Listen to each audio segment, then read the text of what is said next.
Assalamualaikum warahmatullahi wabarakatuh. Selamat malam Kakak Sally. Waalaikumsalam warahmatullahi wabarakatuh. Selamat malam juga Kak. Terima kasih sudah hadir di sesi konseling malam ini. Aku sangat mengapresiasi keberanianmu untuk datang ke sini dan menceritakan masalah yang ada pada dirimu saat ini. Disclaimer bahwa apa yang akan kamu ceritakan dan informasi apapun yang kakak sampaikan semua akan dijaga kerahasiaannya sehingga kakak bisa leluasa bercerita di sini. Mungkin bisa kita mulai dari memperkenalkan diri kakak dan menceritakan masalah-masalah apa yang kakak alami saat ini. Jadi begini Kak, kenalkan nama saya Selena Talia. Jadi saya di sini ingin menceritakan sih dari masalah saya, di mana saya itu sangat mengkhawatirkan tentang cara saya berinteraksi dengan orang lain, di mana saya itu memiliki kecenderungan untuk berinteraksi berlebihan. Nah Kak, terkait kebiasaan saya dalam berinteraksi pada orang lain, terutama di lingkungan pekerjaan dan sosial. Jadi saya tuh cenderung oversharing. Jadi seperti saya menceritakan hal-hal pribadi saya atau detail-detail saya kepada orang lain, padahal orang lain itu belum tentu dekat sama saya. Jadi setiap orang yang saya temui itu saya selalu oversharing, memberitahukan masalah saya, masalah pribadi, entah apapun itu. Nah, dengan keadaan ini itu membuat saya tuh pikiran saya dipenuhi oleh perasaan-perasaan kecemasan itu seperti mengganggu konsentrasi saya, mengganggu tidur saya, mengganggu saya dalam bersosialisasi ke teman kerja saya, teman sosial saya, entah itu di medsos atau di lingkungan rumah saya gitu. Itu sih Kak dari saya. Jadi kalau boleh saya rangkum, masalah yang kakak alami saat ini itu kakak sekarang mengalami kondisi di mana kakak ini merasa cemas karena menurut kakak ini terkadang oversharing ketika bercerita dengan orang lain, sehingga muncul kekhawatiran bahwa orang lain mungkin nanti tidak nyaman atau mungkin bahkan menyebarkan informasi yang tidak seharusnya mereka dengar. Benar. Karena oversharing yang kakak alami itu. Benar. Selain itu juga karena oversharing ini mengganggu kakak dalam istirahat kakak. Kakak sering merasa cemas ketika tidur karena terganggu dengan pikiran-pikiran yang tadi mengganggu mungkin tersebarnya informasi pribadi kakak. Iya, Kak. Saya sering seperti merasa nanti saya takut dilihat orang kayak freak gitu loh Kak, kayak aneh, terus kayak caper gitu, padahal enggak gitu juga sih.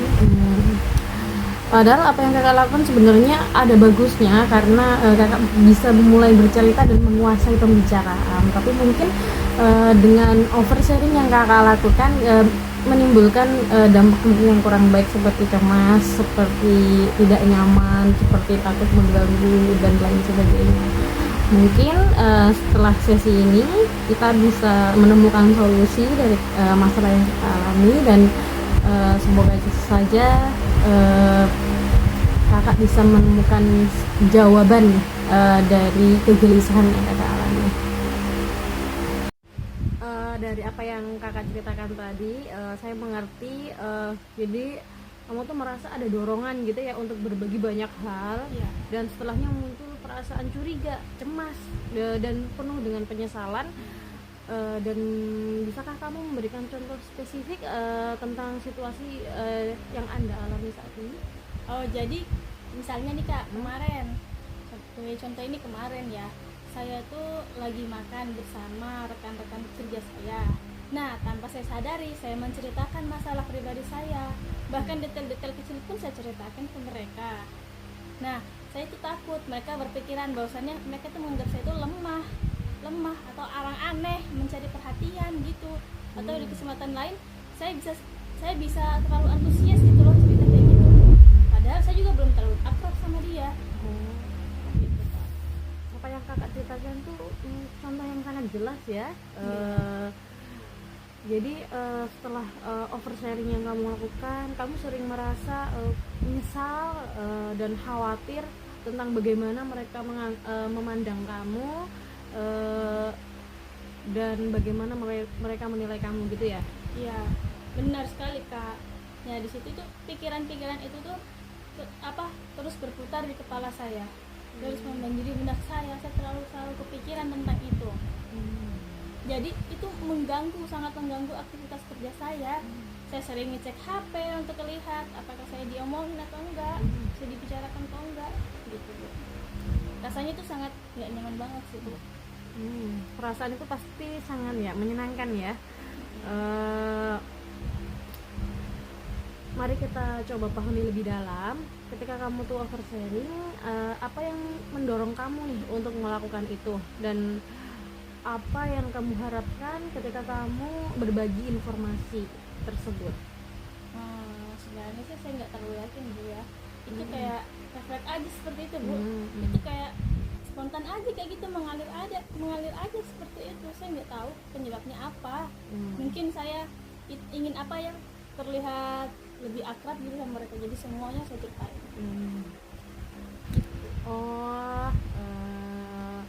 Jadi ada semacam keinginan untuk membangun kedekatan dengan orang lain ya, atau sekedar basa-basi gitu aja ya, cuma ya kebablasan. Iya. Sebenarnya niat yang Sally punya ini sangat baik ya, tapi dengan cara yang kakak lakukan justru membuat diri kakak menjadi cemas ya, tidak tenang. Apa menurut kakak dampak dari oversharing dan kecemasan yang kakak alami ini terhadap keseharian kakak? Jadi ya saya lebih sering menghindar sih Bu sekarang. Takut nanti oversharing lagi deh, kebablasan lagi. Jadi saya tuh kalau di rumah itu pulang saya tuh selalu mikirin itu, mikirin orang beranggapan gimana kepada saya, dan itu menguras energi saya sih Bu. Kak, terima kasih sudah berbagi cerita dengan jujur ya kakak Sally. Tampak jelas bahwa kebiasaan ini tuh sudah mulai mengganggu keseharian kakak ya, menyebabkan ketidaknyamanan antara interaksi kakak dengan rekan kerja kakak. Dan tujuan saya di sini untuk membantu kakak mengidentifikasi pemicu dari oversharing yang kakak alami saat ini, dan mengembangkan strategi agar kakak bisa berkomunikasi lebih nyaman dan tanpa merasakan penyesalan gitu. Jadi kita akan coba melihat pada pola ini saat dorongan untuk oversharing itu muncul. Apa yang kamu rasakan dalam dirimu? Apakah ada perasaan tidak nyaman atau justru ada dorongan kuat untuk terus berbicara? Jadi awalnya tuh seperti ada perasaan terhubung aja sih Kak, dan apa ya, seperti ada energi berlebih gitu loh, kayak kita pengen banget menceritakan itu. Lalu setelah saya bicara, itu sulit banget untuk berhenti.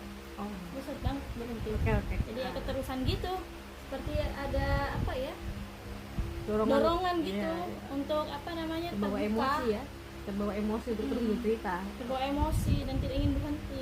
Oke. Jadi ini menunjukkan bahwa ada pola perilaku otomatis yang terjadi. Kita perlu melatih diri nih untuk lebih sadar dan mengendalikan katuk tersebut. Setelah oversharing, kecemasan itu muncul terkait apa yang kakak alami.